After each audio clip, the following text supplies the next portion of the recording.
Bismillahirrahmanirrahim. Assalamualaikum warahmatullahi wabarakatuh.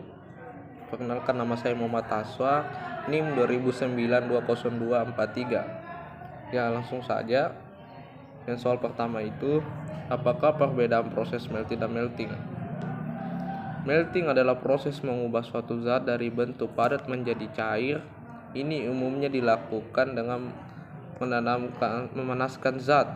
Namun peleburan adalah proses untuk mengubah suatu zat atau biji menjadi bentuk paling murni melalui reaksi kimia.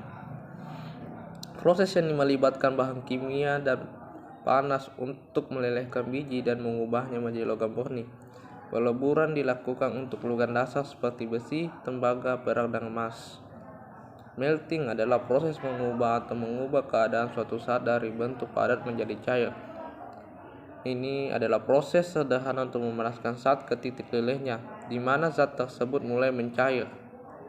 Banyak kali zat diletakkan ke bawah tekanan besar untuk mencairkan dan juga mengkombinasikan panas dan tekanan yang digunakan. Dalam kombinasi panas dan tekanan, suatu zat dapat juga dicairkan pada suhu yang lebih rendah. Melting umumnya dilakukan untuk membentuk suatu zat atau elemen ke dalam bentuk tertentu sehingga dapat digunakan berbagai cara. Kedua, apakah perbedaan besi, baja, dan stainless steel? Besi adalah logam warna putih perak, bisa dipoles di tempat dilakukan meski keras dan memiliki sifat magnetik. Baja adalah logam paduan logam besi yang memiliki fungsi sebagai unsur dasar yang dicampur dengan beberapa elemen lainnya. Stainless steel yaitu baja tahan karat yang mengandung senyawa besi dan setidaknya 12% koronium untuk mencegah proses korosi. Perbedaannya yaitu pada besi dan baja memiliki perbedaan secara jelas pada jumlah karbon yang dikandungnya. Sedangkan perbedaan stainless steel dan baja yaitu jika stainless steel tahan karat sehingga biasanya digunakan pada peralatan dapur, sedangkan baja pada peralatan keras. Ketiga, jelaskan perbedaan pengolahan FNI dengan pyrometalurgi dan hidrometalurgi.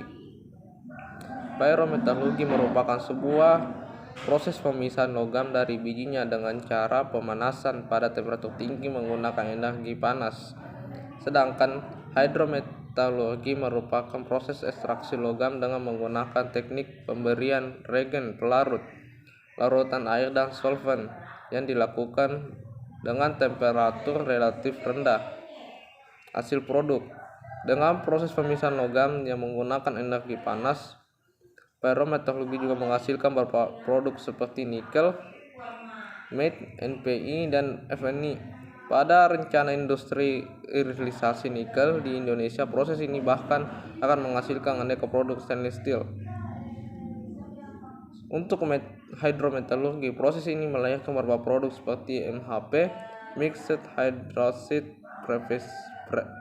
Precipitate, dan INOH, nikel hidroksida.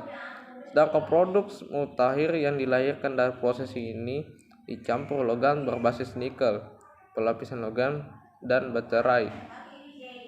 Kapasitas input smelter. Menurut data Kementerian SDM, dalam peluang investasi nikel Indonesia, proses pyrometalurgi memiliki kapasitas input smelter sebanyak 95,5 juta ton per tahun. Lalu untuk hidrometalurgi berkapasitas sebesar 24 juta per ton tahun. Umur cadangan. Jika menggunakan teknologi pyrometalurgi, umur cadangan dari nikel diperkirakan akan mampu berproduksi hingga 27 tahun ke depan atau sekitar tahun 2047. Sedangkan jika perusahaan mengadopsi teknologi hidrometalurgi, umur cadangan nikel akan lebih panjang, yakni 73 tahun atau sekitar sampai tahun 2093. Keempat, jelaskan perbedaan ikatan logam dan ikatan kovalen serta pengaruhnya terhadap sifat-sifat material. Ikatan kovalen adalah ikatan yang terbentuk akibat adanya interaksi antara dua atom atau unsur menggunakan pasangan elektronnya secara bersama-sama. Contohnya hidrogen klorida HCl. Ikatan logam adalah ikatan yang terbentuk antara logam-logam, di mana ikatan ini memiliki sifat khas, yaitu sebagai konduktor yang baik, dapat ditempa dan dapat ditarik. Namun ikatan logam tidak dapat dibentuk menjadi larutan, sehingga tidak tergolong sebagai larutan elektrolit dan non-elektrolit.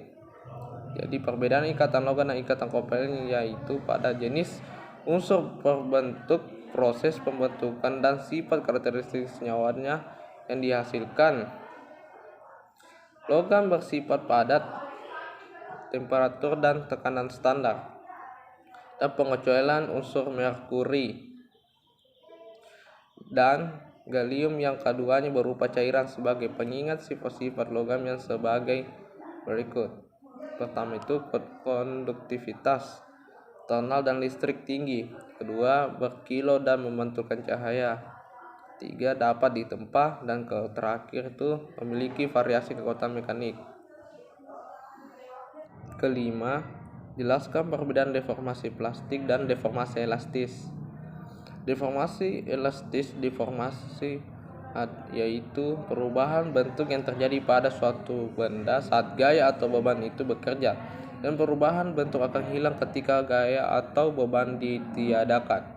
Artinya bila beban ditiadakan, maka benda akan kembali ke bentuk ukuran semula. Deformasi plastik adalah deformasi suatu perubahan bentuk yang terjadi pada benda secara permanen, walaupun beban bekerja yang ditiadakan. Itulah tadi hasil dari jawaban saya. Lebih dan kurangnya mohon dimaafkan. Wabillahi taufiq wal hidayah. Wassalamualaikum warahmatullahi wabarakatuh.